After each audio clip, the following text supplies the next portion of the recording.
Other houses chose dragons, krakens, and lions for their sigils.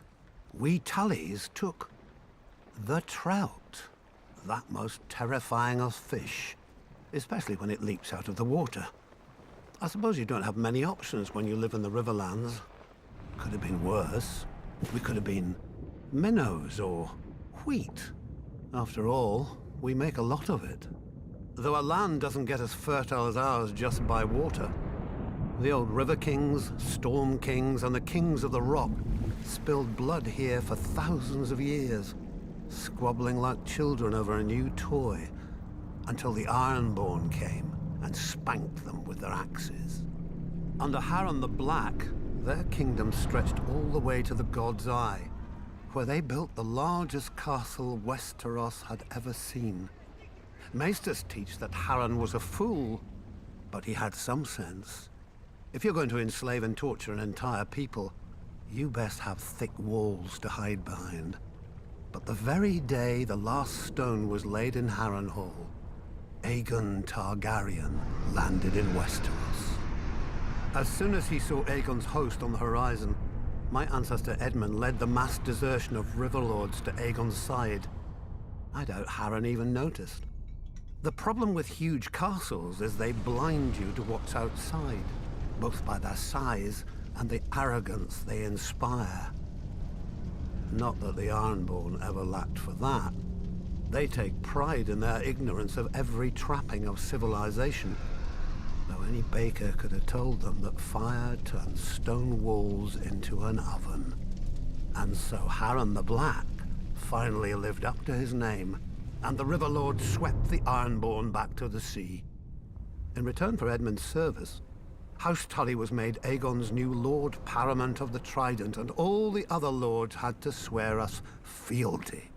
But old habits die hard. The Riverlands are, and always have been, the middle child of Westeros, caught up in every fart from one lord at another. My ancestors knew that for the Tullys to survive, alliances must be made.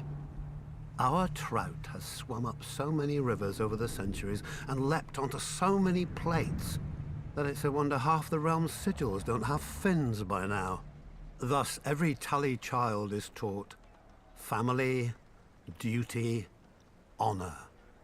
The Tully words, and pains in the Tully arse.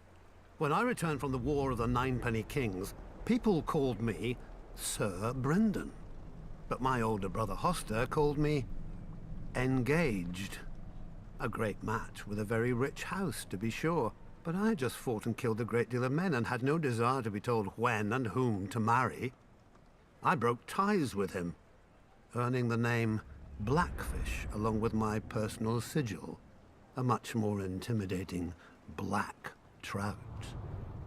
I was too stubborn at the time to realize that while other houses fight with swords, House Tully fights with marriages. Then my niece Catelyn's betrothal to Brandon Stark drew us into the war against the Mad King, while my other niece Lysa's betrothal to Jon Arryn cemented the rebellion. If I'd have obeyed my older brother earlier, we'd have had the largest navy in Westeros with us then as well, and our victory would have been swift. Of course, I never mentioned this fact to my brother. He'd have taken it as an apology. My brother is dead now, and my nephew Edmure rules in Riverrun, God's help us. A trout that can't tell the worm from the hook. But he is a Tully, and he is unmarried, and there is a war. We all know how this story ends. Maybe she'll be beautiful. Maybe she'll be rich. As long as she brings swords and men to House Tully, she could look like the fish we hang all over Riverrun. He'll honor his duty to family and swallow it. One blackfish per family can be overlooked. Two, and we'd have to change all those pretty banners.